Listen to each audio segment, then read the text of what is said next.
శుభోదయం. Global బెతేనియా Calvary ministry తరపున ఈ మాసం యొక్క మొదటి దినంలో మరొకసారి మీ అందరితో కూడా కలుసుకుని దేవుని యొక్క పరిశుద్ధమైన మాటలు ధ్యానించటకును దేవుడు నాకు ఇచ్చిన మధురమైన అవకాశమును బట్టి దేవునికి ప్రత్యేకమైన వందనాలు తెలియచేసుకుంటూ ఉన్నాను. ఈరోజు కూడా పరిశుద్ధమైన వేద గ్రంథంలో నుండి మరి యొక్క చక్కటి మాటను చదువుకుందాం. కీర్తనల గ్రంథము 16వ అధ్యాయము 3వ వచనము నేను చదువుతున్నాను, దయచేసి గమనించమని ప్రభు పేరిట మనవి చేస్తున్నాను. కీర్తనల గ్రంథము 16వ అధ్యాయము 3వ వచనము. భూమి మీద ఉన్న భక్తులు శ్రేష్ఠులు, వారు కేవలము ఇష్టులు. దేవునికి మహిమ కలుగునుగాక. అవును ప్రియులారా, నిజమే. దేవాది దేవునికి భూమి మీద ఇష్టమైనటువంటి వారు ఎవరయ్యా అంటే భక్తిగా బ్రతికేవారే. నమ్మారా? ఈ లోకంలో ఉన్నటువంటి ప్రతి వారు కూడా వారి వారి జీవితాన్ని బట్టి దేవుడు ఎంతగానో ఆసక్తి కలిగి ఉంటూ ఉన్నాడు. ఈ లోకంలో బ్రతుకుతున్నటువంటి అనేకులకు ఇష్టమైనటువంటివి వస్తువులు కావచ్చు, మనుషులు కావచ్చు. అవును, కొంతమంది కొన్ని పరిస్థితులు బట్టి, పరిసరాలను బట్టి ఇష్టమైనటువంటివిగా ఎంచుకుంటూ ఉంటారు. మరి నీ జీవితంలో నీకు ఏది ఇష్టమో దానివైపు నువ్వు పరిగెడుతూ ఉంటావు కదా. ఉదయం లేచింది మొదలుకొని ప్రతి మనిషి కూడా తనకు ఇష్టమైనటువంటి వాటి వైపే పరిగెడుతూ ఉంటాడు. అయితే ఈరోజు నేను మీకు జ్ఞాపకం చేస్తున్నటువంటి ఏంటంటే, మానవునికి ఇష్టమైనటువంటివి అన్నీ కూడా ఈ భూమి మీద ఉన్నవే.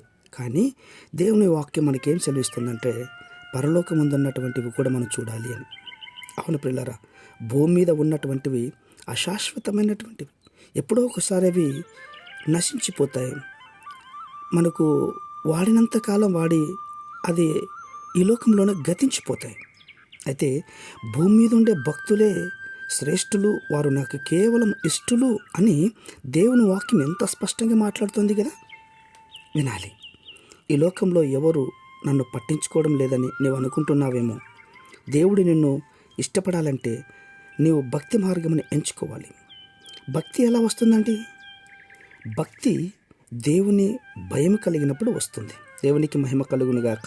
అవును, యెహోవా యందైనటువంటి భయము పవిత్రమైనటువంటిది. ఆ దేవుని యొక్క భయము, దైవ భయము ఎవరిలో ఉంటుందో వారు దేవునితో భక్తిగా నడుచుకుంటూ ఉంటారు. ఈ రోజుల్లో భక్తి చాలామందిలో ఉంటుంది, కానీ భయం ఉండదు. అవును ప్రియులారా, మనం ఎక్కువ శాతం గమనిస్తేది ఏంటంటే భయము, భక్తి ఈ రెండు కూడా జంట పదాలుగా మనం చూస్తూ ఉంటాం. కొంతమందిలో భయం ఉంటుంది కానీ భక్తి ఉండదు. మరికొంతమందిలో భక్తి ఉంటుంది కానీ భయం ఉండదు. ప్రియులారా, దేవుని వాక్యం సెలవిస్తుంది ఏంటంటే, భయముతో కూడిన భక్తి నీలో ఎప్పుడైతే ఉంటుందో అప్పుడు నీ జీవితం ఆశీర్వాదకరంగా ఉంటుంది. పరిశుద్ధమైనటువంటి మా ప్రియ పరలోకపు తండ్రి, భూమి మీద నీకేమైనటువంటి ఇష్టమైనటువంటి ఉన్నాయి అంటే అవి మేమునైనా.